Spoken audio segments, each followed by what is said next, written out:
Our first presenter is Terry Berkowitz. She is a professor emeritus of Baruch College, City University of New York. She is a visual artist, curator, and graphic designer. Her work has been shown in solo, two-person, and group exhibitions in museums, galleries, and alternative spaces in the U.S. and abroad. Grants received include the NEA New York Council for the Arts, Jerome Foundation, and the New York Foundation for the Arts. She has been a MacDowell Colony Fellow and is a Fulbright Scholar. Her presentation today is titled Art as Testimony, Chant for the Unsettled and Malaya Lola Project. So please help me welcome her. I'd like to thank Anna and Ophelia for inviting me here. It's really been quite an interesting symposium for me. A lot of material that will serve, I hope, as feeding material for me for the future. I'm going to talk about three works of mine, and hopefully I'll have enough time to talk about one that I'm working on now. And I'll slow down talking a little bit so I don't drive the translators crazy. Okay, what art can still do is testify, not of the sublime, but of this aporia of art, the insufficiency to present the sublime and the pain that it causes. She does not speak about the unspeakable. She rather speaks about the impossibility to speak about it. That's from Jean-François Lyotard, as cited in Oosterling, 1999. In 1995, I read an article in the New York Times about Croats who were expelled from Bosnia, who were taking over the houses abandoned by the exiled Serbs of Croatia. I thought about the enormity of the suffering from mass displacements, the appropriation of properties of the exiled, the moving into the abandoned homes with furnishings still warm from the breath of those who were expelled. During the Holocaust, Germans took over the homes of Jews, moved to ghettos or camps in Nazi Germany. In Poland, Jews fled their homes or were rounded up and expelled to ghettos and later death camps. Local people looted the houses or just moved in. Throughout parts of the East Bloc, people moved into houses vacated by the Germans expelled when the war ended. Israelis took over Palestinian homes in Jaffa, Accra, and Jerusalem, and so it goes on. The houses are emptied and become full again. Sometimes the furnishings are left exactly as they were when the exiled were living there. Sometimes all remnants of the former owners are burned, including the food left on the table when flight became necessary. Houses hold the histories of the human tragicomedy in their hallways and rooms. Are homes and their furnishings imbued with the personalities of the people who lived there? Certainly the memories of the lost home is etched into the minds of the exiled. Chant for the Unsettled, from 1996, looks at displacement as a mirror of the 20th and now 21st century. It wasn't 21st century yet. Culling from interviews with people who have suffered the experience. The work doesn't focus on any particular area or ethnic group, but is global in nature. 25 people were interviewed for this work. All had suffered through appropriation of their homes. For some, this experience occurred more than once. Some of them had gone back to see their houses or to reclaim them. Some have never been able to return. What became clear through the process of the interviews was the similarity of experience of the trauma of exile and forced migration. The psychological and emotional residue cuts across ethnicity, religion, and age. The environment replicates a living room, a sofa, armchairs, a coffee table, smaller side tables, with a rolled up carpet behind the sofa, so it's replicating what could be a home. All the furnishings are covered by ghostly shrouds, as though the house had been abandoned. This is a kind of a panoramic view. I could only do it in 3 parts. The space has a soundtrack, part of which is culled from comments made by the interviewees regarding the circumstances surrounding their exile. As background to the narrative are typical traveling sounds, a sample blending of the sounds of airplanes with that of trains, along with the shuffle and stomp of a multitude of people walking through spaces. As a background to the narrative, videos of people doing everyday activities are projected onto 2 shrouded chairs. You can see here that there are people ghosted in the chairs. Each person sits for a while, and then their image dissolves into another person. This occurs every time a knock is heard at the door, like this. The people are of different ages and ethnic groups. The video is shot and processed to create a ghostly image, suggesting a temporality. Viewers can sit on the sofa and watch the people in the chairs across from them. From there, they hear people talking about their experiences. This blending of voices consists of people relating what they miss about their homes. My parents, they said that the people that live in our house right now, they don't know them. They just came from part which used to be, theirs, and they probably lost their house too, because they were giving up their house for peace to go to somebody else's house, and in this case happened to be ours. Our things were there, a lot of stuff, furniture, carpets, flowers. We left everything over there. Even I'm just wondering who's sleeping in my bed right now? Who's touching my books, for example? Who was born here? Who grew up here?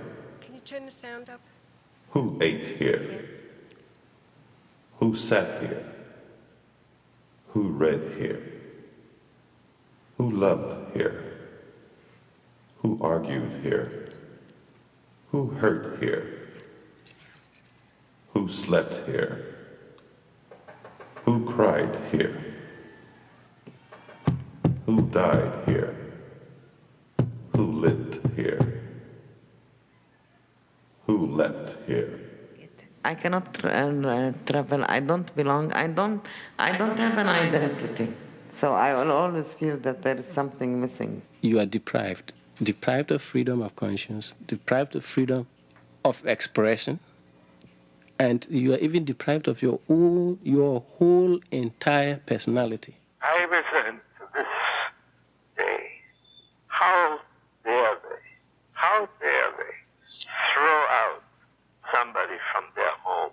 How dare they tell me one day you get out of here because you're Jewish, or you get out of Israel because you're Palestinian? I've lost faith in mankind when I have to think of these things. They never dreamed they would never return. Even though I've been in this country for 36 years, but still I dream of the old country, because that's the thing which is carved in my heart. The house is where you built your life, and you are part of the house. They take you out of the house, but they can't take your memories out of you or the house out of you.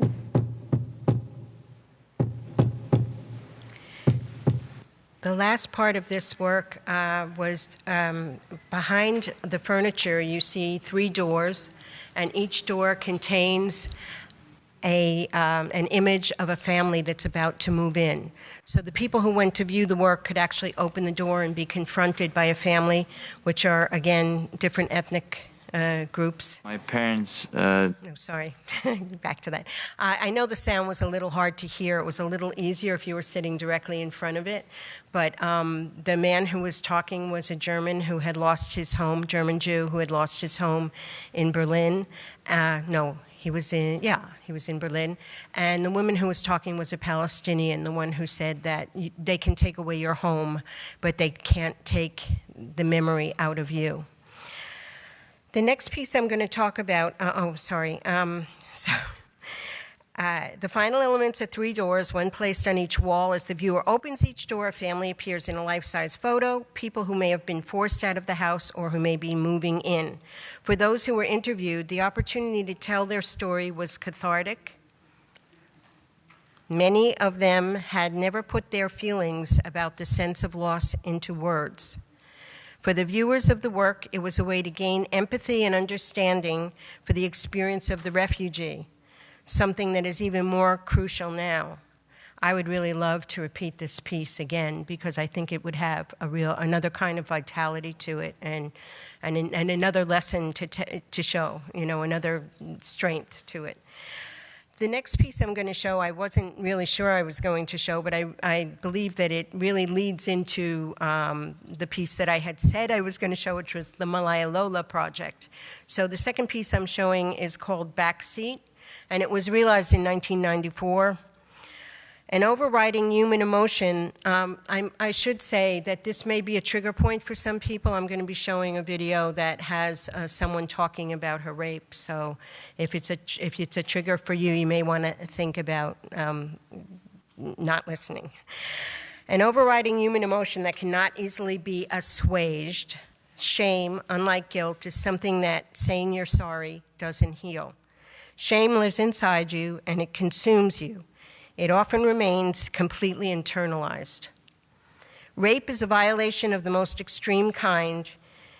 It, like shame, lives inside you and consumes you. To free oneself from shame, one has to be able to name it and own it. People have addressed this already a few times in this, yesterday and today. That means speaking it, but the speaking is so very hard to do. Much of my artistic practice has been about working through my own issues as well as reflecting on injustices that I see in society. In 1994, so many women had spoken to me about being raped that I decided it was time for me to confront my own experiences and finally deal with the issue. The resultant work, Backseat, calls from interviews with women who were raped, some recently and one as long as 30 years before, about how that violation affected their lives. One friend told me that she breaks down every year on the anniversary of her kidnapping and multiple rape. It is a day she anticipates with dread, watching a black hole developing for weeks. She tries not to fall into it, but it always gets her in the end. At the time of the work, I did this work, it had been 15 years since her attack occurred. She said that her loved ones still could not deal with it. When she brought it up, they tried to change the subject. Another friend said that when she was brutally raped at knife point, only one person truly helped her with a supporting shoulder and an open ear for her highly publicized violation. Now, this has changed to some extent at this time. However, I think that the shame still goes on for a lot of women unless they're in a really enveloping environment. Inside there are two gallery spaces. So this was shown in a gallery called Sculpture Center in New York. Inside the two gallery spaces are two distinct yet connected installations. The first room is filled with the sounds of nature, birds singing, crickets chirping, the sound of the wind rustling leaves, creating a relaxing atmosphere. Over this is the reading of women's names. The central element in the first gallery at first appears to be a very large pile of cane or reeds. The reeds are arranged to form a circle. The viewers enter the space to view the rusting back end of an old automobile. They can climb into the back seat to hear a soundtrack that details a rape and its aftermath told by a woman. The history is interjected with queries related to what a man's behavior and thinking might be after he rapes a woman. At the end of the soundtrack cycle, an echoing voice says, "It could have been your wife, it could have been your daughter, it could have been your mother, it could have been your cousin, it could have been your girlfriend, it could have been your sister, it could have been your aunt, it could have been your grandmother." In the second gallery are 3 peep shows with separate entrances. Each contains a video monitor, an audio track, and a pull-down seat. The video in the first booth is from the point of view of a woman checking through her apartment, looking under beds and in closets, running frightened down a dingy staircase. There are also some images from the street. The camera occasionally glances behind itself as though trying to escape from someone who is following it. The audio channel in this booth is taken from the 25 interviews with women regarding their rapes. The second booth has a videotape of women's names scrolling over images of girls and young women.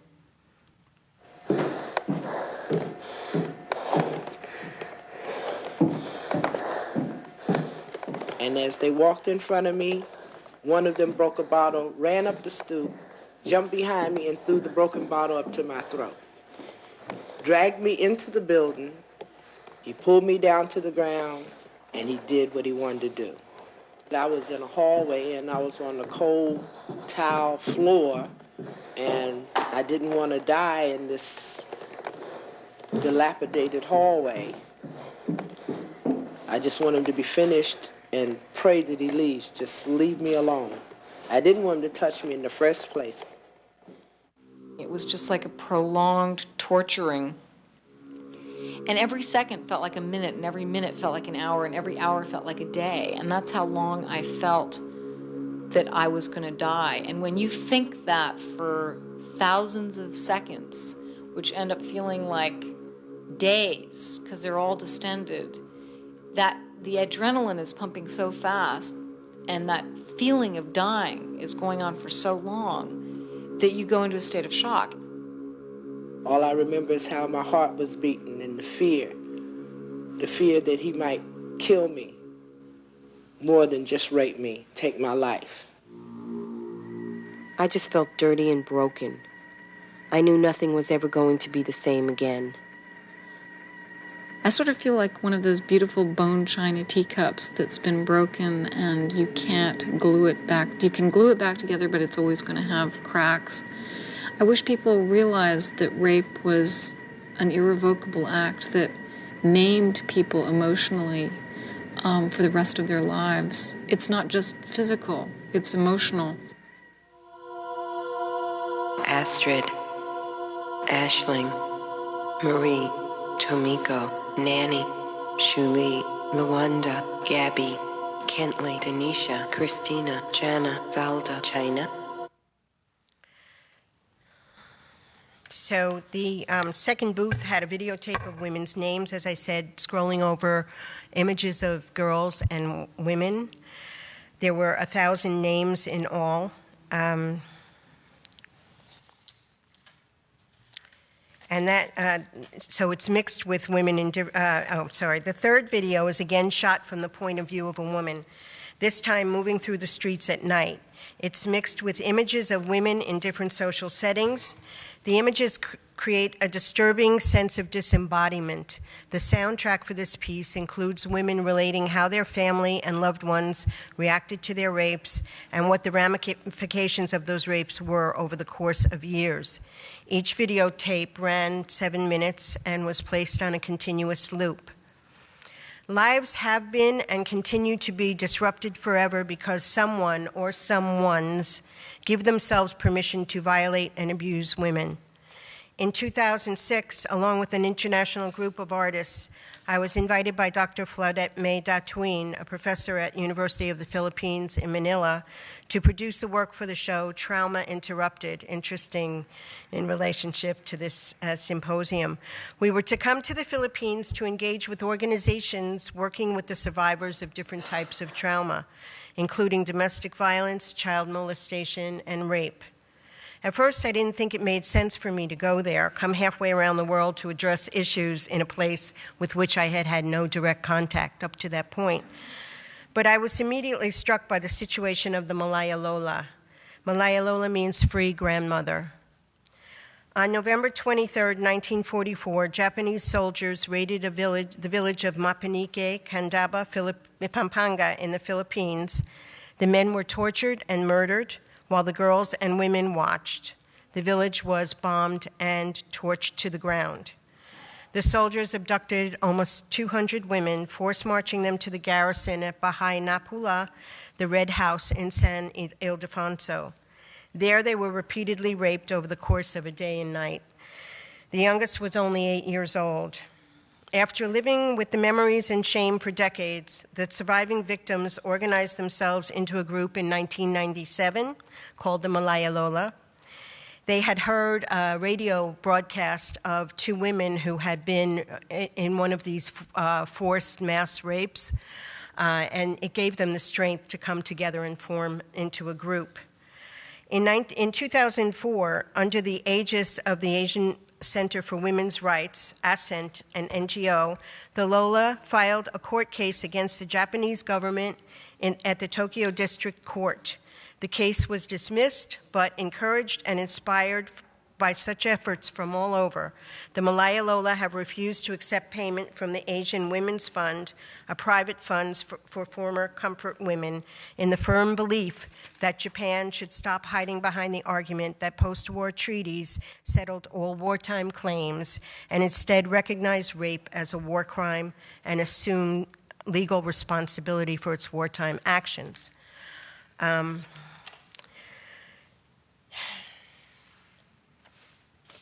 One of the artists, Yoshiko Shimada from Japan, wrote a very strong and effective email to the group expressing her anger at her own government for its refusal to acknowledge the women who had suffered at the hands of the Japanese soldiers.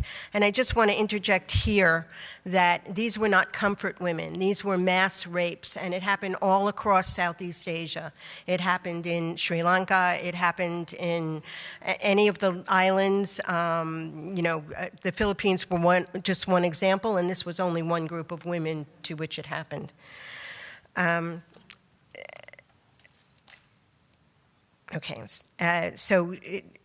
Yoshiko was expressing her anger at her own government for its refusal to acknowledge the women who had suffered at the hands of the Japanese soldiers, and in particular the repeated denial that the government had even had a part in the raping and sexual slavery that went on during the Second World War. This affected me a great deal.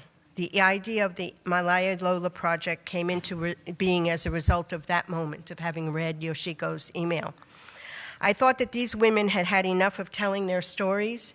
If I chose to do a video with interviews, I would once again open their wounds.